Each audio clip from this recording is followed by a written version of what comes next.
Gracias. Como se ha dicho aquí, la desigualdad y la discriminación de las mujeres viene de lejos.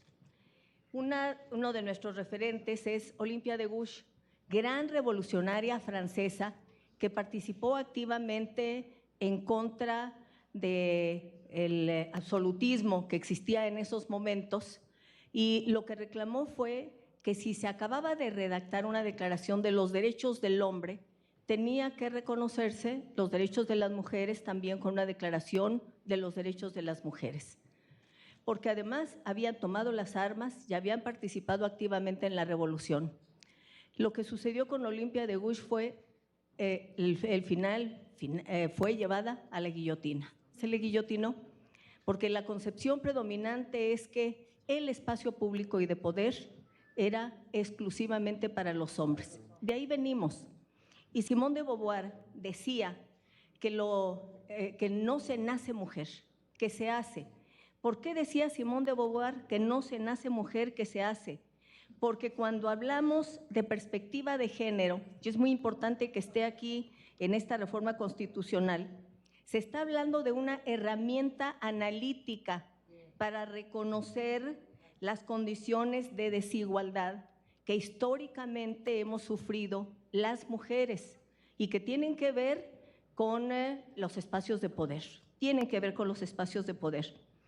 Hace 3 días falleció una gran feminista, Marta Acevedo, que junto con Marta Lamas y otras más elaboraron al movimiento feminista, aportaron al movimiento feminista de nuestro país en los años 70. ¿Cuál era el concepto, el lema del movimiento feminista en los años 70 en México? Con una frase lo sintetizo: lo personal es político. Lo personal es político. Lo que sucede en el ámbito personal tiene dimensión política. Y esto, si lo llevamos a esta reforma constitucional, tiene que ver con nuestros derechos. El ámbito privado no es el ámbito para que se excluya a quienes están ahí del ejercicio y del goce de sus derechos. Por eso me parece muy importante que pongamos en el centro que venimos de una larga lucha para cambiar el andamiaje jurídico predominante en nuestro país. Tan ha sido larga la lucha que, por ejemplo, en 2006 se aprobó la Ley General para la Igualdad entre Hombres y Mujeres y se habló por primera vez en esa ley de igualdad sustantiva. ¿Qué quiere decir igualdad sustantiva? ¿Con qué se come? ¿De qué se trata? Quiere decir igualdad real, efectiva, en oportunidades y en derechos. Eso es la igualdad sustantiva. En 2006 se legisló. En 2019, ya hablo del artículo 4 constitucional en esta inclusión del concepto de igualdad sustantiva, en 2019 se reformó la Constitución General de la República, el artículo 3, para incluir en materia de derecho a la educación el derecho a la igualdad sustantiva también en materia educativa. Y quiero señalar que esta gran marcha que han emprendido y hemos emprendido las mujeres tiene que ver efectivamente, como bien se decía aquí, con las convenciones que México ha firmado.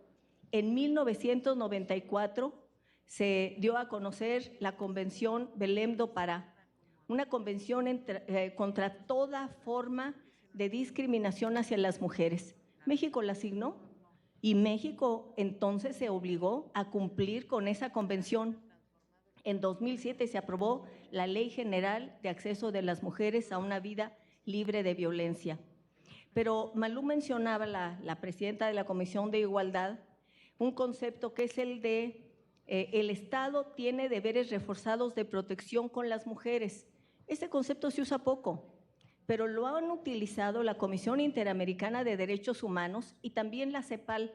Cuando habla de deberes reforzados de protección, quiere decir que tienen que ser deberes efectivos, no en la letra, no como una buena intención, no como derechos escritos en un texto constitucional, sino como acciones específicas. Y por eso hablar de la obligación del Estado con deberes reforzados en protección de niñas, niños, mujeres es muy importante.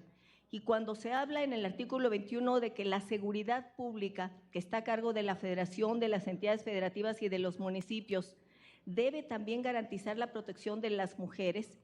Aquí ya mencionaba una de nuestras compañeras, la compañera senadora Beatriz, que se aprobó el concepto de feminicidios, que es un concepto importantísimo, porque hay violencia contra las mujeres en razón de género.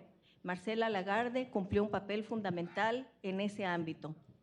Yo quiero aquí subrayar que necesitamos poner en el centro que esa lucha ha sido una lucha universal.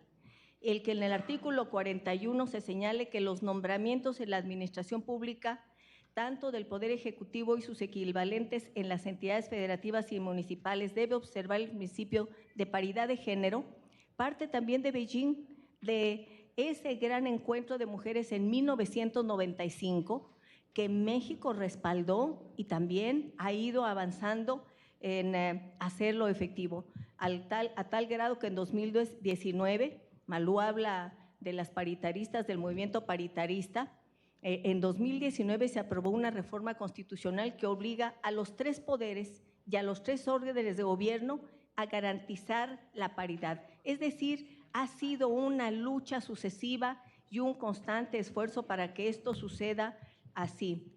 Yo diría, finalmente, en el caso de la igualdad salarial, terminar con la brecha salarial, que efectivamente este es un concepto, uno de nuestros compañeros senadores hacía referencia al salario, y yo quiero señalar aquí que esta obligación de que haya igualdad salarial y cerrar la brecha salarial, la tiene México desde hace mucho tiempo y no lo ha cumplido. En 1951, fíjense, hace más de medio siglo, la Organización Internacional del Trabajo emitió un convenio, el Convenio 100, que establece la obligación, voy a terminar, de que haya igualdad salarial entre hombres y mujeres, es decir, cerrar la brecha salarial. Y me parece fundamental que hoy esté en este texto.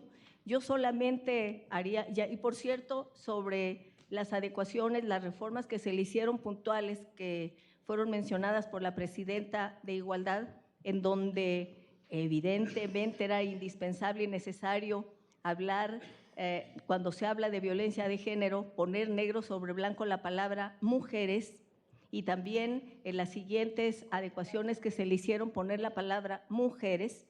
Me parece muy importante esa Senadora, precisión. Termino. Gracias.